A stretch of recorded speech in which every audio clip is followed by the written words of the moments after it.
ये भगवान की भक्ति और माया दो पक्ष हैं, दोनों भगवान की। मम माया दुरत्या भगवान ने कहा, और भगवान की भक्ति वो भगवान की प्रिया है, प्रेम लक्षणा भक्ति दोनों भगवान की है।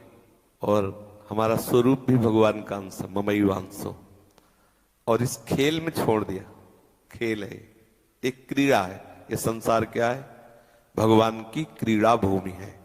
इस क्रीड़ा भूमि में दो पक्ष कर दिए, एक माया पक्ष, एक भक्ति पक्ष। माया पक्ष की ड्यूटी दी है कि इसको हरि स्मरण न होने पावे, और भक्ति पक्ष को ड्यूटी दी है कि इसको हरि विस्मरण न होने पावे। समझ रहे हैं? और हमें छोड़ दिया कि दोनों पक्ष का प्रभाव ये तू देख, जिस पक्ष को चाहे उसका वर्ण कर ले। अब भक्ति पक्ष में इतने आकर्षण की वृत्ति मुझे नहीं लगी जितने जगत के आकर्षण की वृत्ति लगी, और हम अपने प्रीतम श्री हरि को भूल गए और माया के आकर्षण में इतना फंस गए कि हम ये भूल ही गए कि हम हरि के हैं। और मैं, मोर, तोर, तय, शरीर, भोग, इसमें फंस गए। अब ये फंस गए आज से नहीं, कब से इसकी कोई लिखित तारीख नहीं है, तो उसे हम बोलते हैं अनादिकाल से। अनादिकाल से शरीर संसार में फंस जाने के कारण भक्ति की जब चर्चा सुनते हैं तो उसका प्रभाव हमारे ऊपर नहीं पड़ पा रहा, क्योंकि वो प्रभाव हमारे ऊपर दृढ़ हो गया। अगर हम बराबर चर्चा सुनते ही रहे तो ऐसा नहीं कि प्रभाव नहीं पड़ेगा। ऐसी दशा आ जाती है कि वो छिन छिन रुदन करंत, छिन गावत आनंद भरी, छिन छिन हार हसन। कभी भगवत चिंतन करके वो रो रहा है, कभी हंस रहा है, कभी गा रहा है। दशा आती है ना प्रेम की। तो अब हमारा चिंतन प्रिया प्रीतम में स्वाभाविक होने लगे असंभव।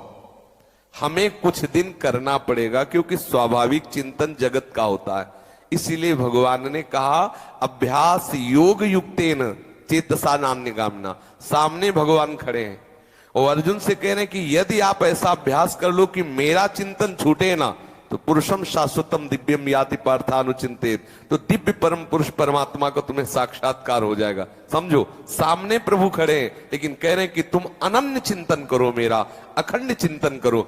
अब इसके लिए हमें अभ्यास करना होगा। माया का अभ्यास बहुत जन्म से हो गया है, इसलिए ये सहज और सरल लगता है, और प्रभु पराये लगते हैं, और भ्रम ये माया ने पैदा कर दिया। और जबकि सब प्रभु ही हैं, घड़े अलग अलग रंग बिरंगी हैं, लेकिन इसमें जो आकाश दिखाई दे रहा है, जो इसमें प्रतिबिंब है, वो एक ही परमात्मा तत्व का है। तो जितने ये घड़े हैं, ये सब दिखाई दे रहे स्त्री पुरुषार्थ, इनमें श्री कृष्ण का प्रकाश सब में समान रूप से है।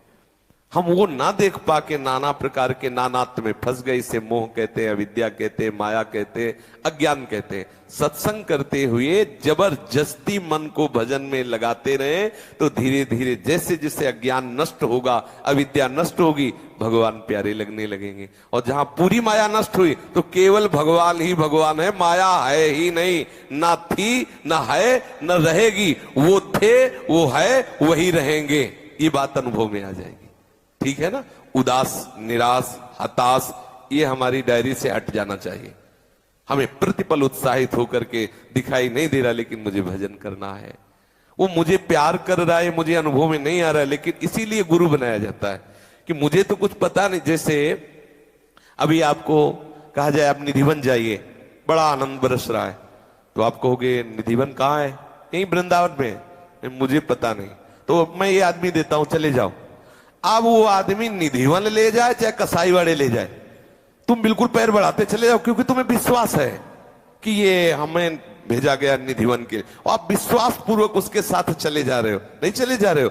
जब एक साधारण जगह जानने के लिए प्रगट में हम किसी व्यक्ति का भरोसा कर रहे हैं, तो हम प्रभु को जानने के लिए सदगुरुदेव के बताए हुए वाक्य, बताए हुए उपासना पद्धति, बताए हुए मार्ग पर बिना किसी हिचक के चल दे, तो वो तो धोखा दे सकता है, वो कहीं और ले जा खड़ा कर, लेकिन ये जहां भी पहुंचाएगा वहीं प्रभु होंगे।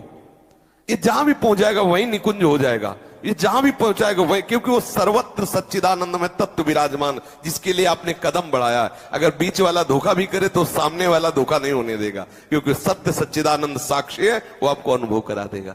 और मुझे तो लगता है कि प्रभु सबको ही अनुभव कराते कि मैं हूं।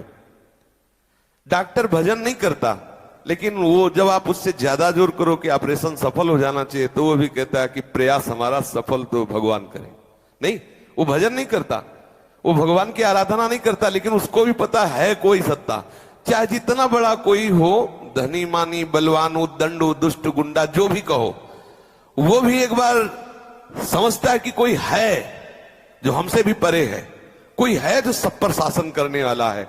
तो ऐसे भक्तजनों को अनुभव में ना आवे ये तो मुझे नहीं लगता, क्योंकि दुष्टों को भी अनुभव में आता कि है कोई, हर प्रयास कर लिया लेकिन मेरी विजय नहीं हो रही, है कोई सत्ता जो मुझे, अब वो समझ नहीं पा रहा है बेचारा, लेकिन वो इतना तो जानता है कोई है।